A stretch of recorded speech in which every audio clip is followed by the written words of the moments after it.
Good morning, everybody. I wanted to show you another mushroom that I grew. Look at the size of this thing. I probably should have harvested it yesterday, but I got busy. This is called Phoenix. It's an oyster mushroom, and you can see I'm growing it in just a plain old bag of rice here. And I'm going to make sure it doesn't get too big, but I just had to show you guys. I just think it's super cool. Okay, I thought I'd share my lunch. I am doing peanut butter and banana toast and some pretzels.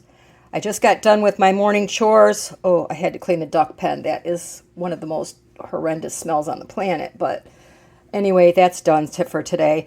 And I have a question for you guys.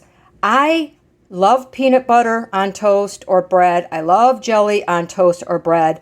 But I cannot eat peanut butter and jelly sandwiches together. Am I the only one out there that doesn't like peanut butter and jelly together? It's just kind of a serious question because I would rather have a piece of bread with peanut butter and a piece of bread with jelly, eat them separate. But there's something about putting them together that is off-putting to me. Anyway, I'm going to go eat my breakfast and I'll see you a little while later. Hello and welcome back. I am getting ready to make dinner, and tonight I'm going to make biscuits with sausage gravy using that turkey sausage that I got for $2.10.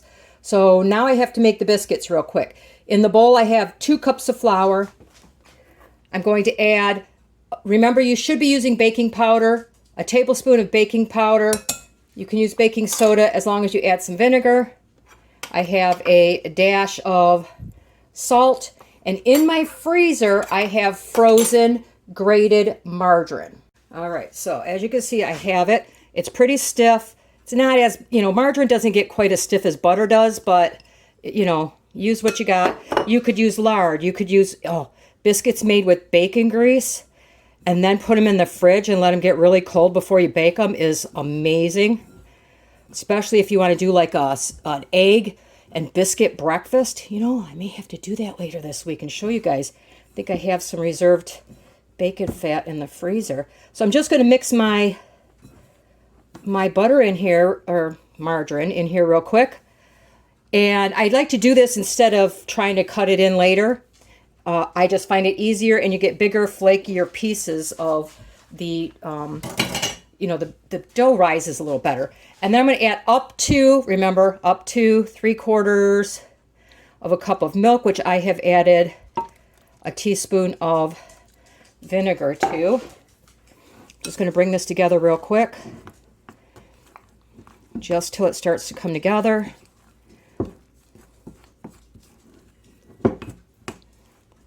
See if I can get all that butter and good stuff incorporated.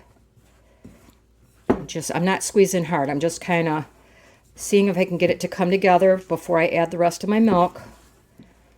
Because you can always, I'm going to turn this out on a floured board to press it out anyway, but add a little more of the milk mixture and see if I can bring this together. And that feels a little bit wet, but I have some dry ingredients left. So I'm going to continue this and get it to come together here for just a couple minutes. Always move it off to the wrong side, you guys. I'm sorry. Whatever you do, don't overwork your biscuit dough. For one thing, it melts the margarine, butter, lard, whatever you choose to use, and it makes your biscuits tough. So I'm just going to flour my counter here because my biscuits are a little wet, which is okay. I don't mind them that way. And you can roll this out. I just like to press it out about, I don't know, 1/2 inch or so thick. Not working to get them perfect. Like I said, biscuits can come together rather quickly. Literally, I turned you off for like 30 seconds because I figured the videos get too long. Now I'm going to get my old-fashioned biscuit cutter, which for me is a canning jar lid. I don't have a biscuit cutter. I don't see the need to have one. When you make biscuits, push it down. Do not twist it. That will seal the edges. You don't want to do that. You want those nice flaky layers. And then you can pop them out. And I'm going to put them on a parchment lined sheet when I'm done cutting out however many I get. Of course, it's going to matter the size of your cutter. My oven, my toaster oven is preheating to 425 degrees.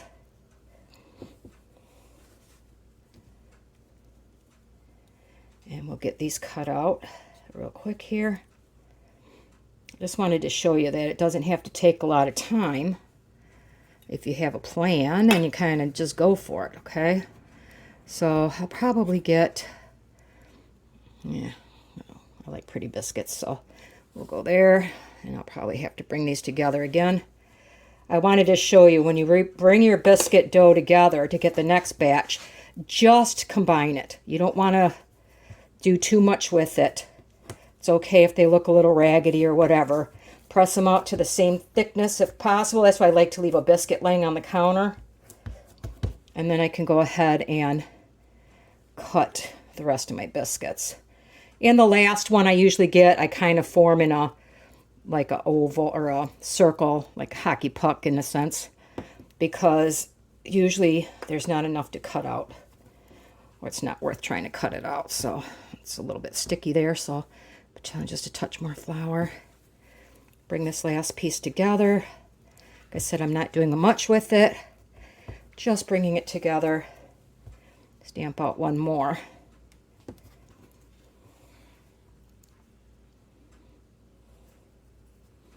So I have 2, 4, 6, 8.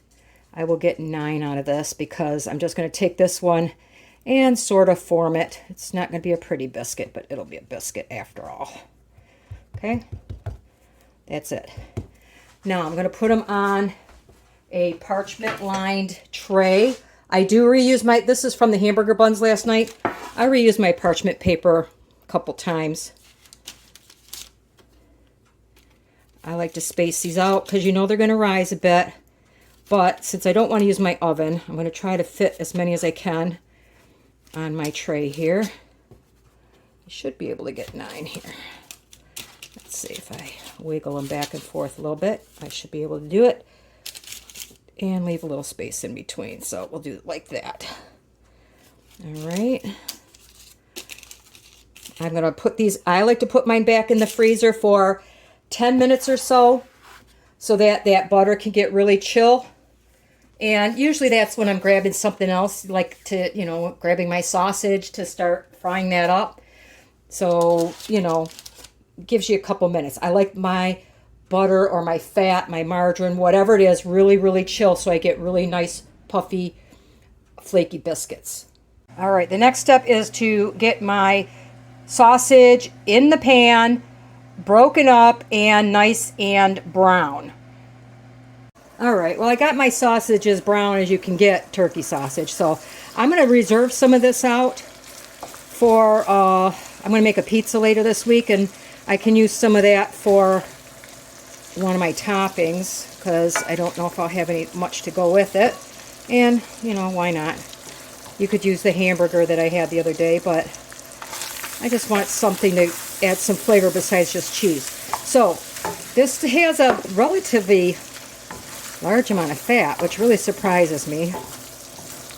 But it is only 85% lean, so it kind of doesn't surprise me. I want about 2 tablespoons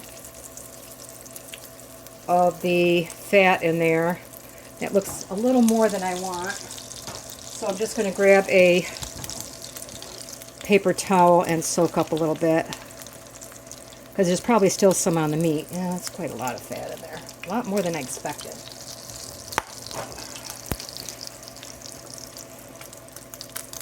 Alright, let me get some of that up. Okay, that should be good. Okay, to that, I'm going to add 2 tablespoons of flour. This goes really together fast. If I had them, some peppers, like green, red, orange peppers, is really cool, pretty in this dish. But we're using what we have, and I don't have any peppers right now. Just going to stir this together for a few seconds to get that flour coating my meat and let it cook out some of that flour flavor here.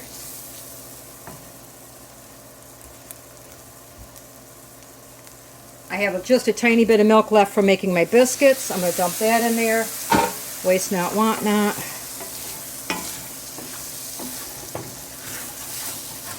And the next step is simple.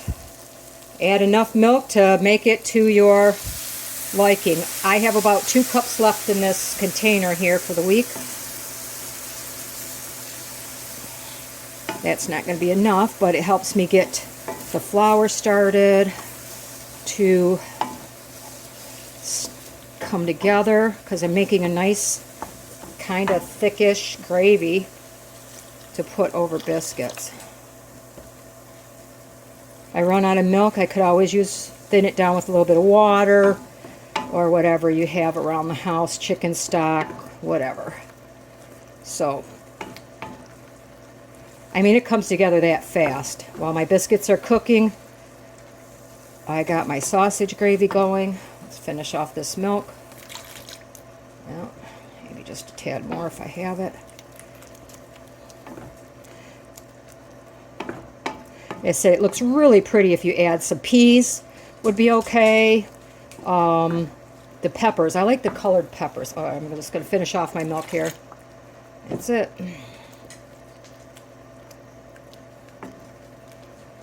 And I'm going to turn this on low and let it simmer until my biscuits are done in 5 minutes or so.